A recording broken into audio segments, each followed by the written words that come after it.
Sektor tenaga adalah pemacu utama pembangunan dan kemajuan ekonomi Malaysia. Sejak mencapai kemerdekaan, Malaysia telah menghasilkan pelbagai dasar dan akta berkaitan tenaga bagi memacu perkembangan sektor tenaga negara. Usaha ini telah memanfaatkan keluarga Malaysia melalui peningkatan kualiti hidup, pembangunan pelbagai sektor ekonomi, pemodenan mobiliti dan pengukuhan nilai tambah import dan ekspor. Tetapi, kenapa sektor tenaga penting untuk kemajuan Malaysia?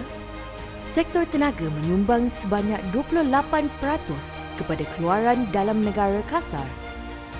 Menjana purata pendapatan tahunan sebanyak RM72,000, RM130 bilion nilai ekspor produk petroleum, 4 juta tenaga kerja terlibat dalam sektor tenaga, 10 juta pelanggan menerima akses bekalan elektrik.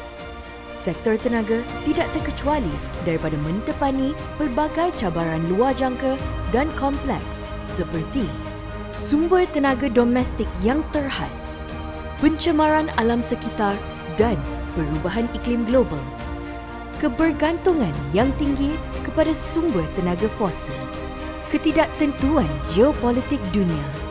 Walaupun sektor tenaga telah memberi pelbagai sumbangan dalam membangunkan Malaysia dan meningkatkan kesejahteraan hidup keluarga Malaysia, dasar tenaga baharu perlu digubal seiring dengan perubahan dan perkembangan pasaran tenaga global, teknologi terkini dan komitmen pelepasan karbon. Memperkenalkan Dasar Tenaga Negara DTN 2022 ke 2040.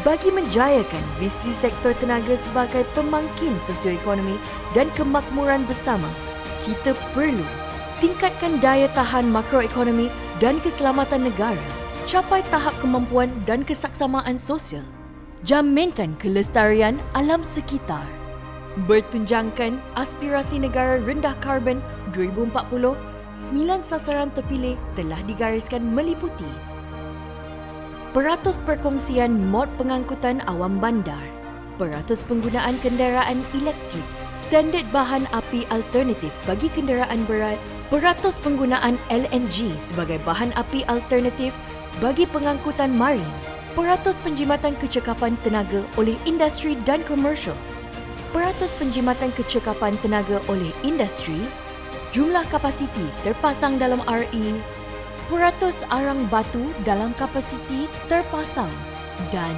peratus TBB dalam TPES. DTN 2022 ke 2040 juga akan memanfaatkan teknologi baru yang muncul dalam 7 bidang tenaga teras seperti Artificial Intelligence, Machine Learning, Integrated Carbon Capture Utilization and Storage, Internet of Things dalam minyak dan gas, teknologi RHT Hydro, ekosistem solar, tenaga berasaskan bio, peranti pintar cekap tenaga, mobiliti rendah karbon dan hidrogen. DTN 2022 ke 2040 turut mengetengahkan 4 matlamat dalam menjayakan kemampanan tenaga ke arah kemakmuran bersama.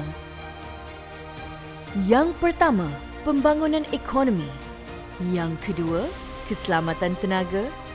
Yang ketiga, keterjangkauan tenaga. Dan akhirnya, kemampanan alam sekitar. Bagi memastikan sasaran DTN dicapai, tadbir urus tenaga negara akan diperkukuh melalui penubuhan Majlis Tenaga Negara yang akan dipengurusikan oleh Yang Amat Berbahagia Perdana Menteri serta kemampanan sosioekonomi negara untuk melahirkan keluarga Malaysia yang berbilang kaum dan budaya.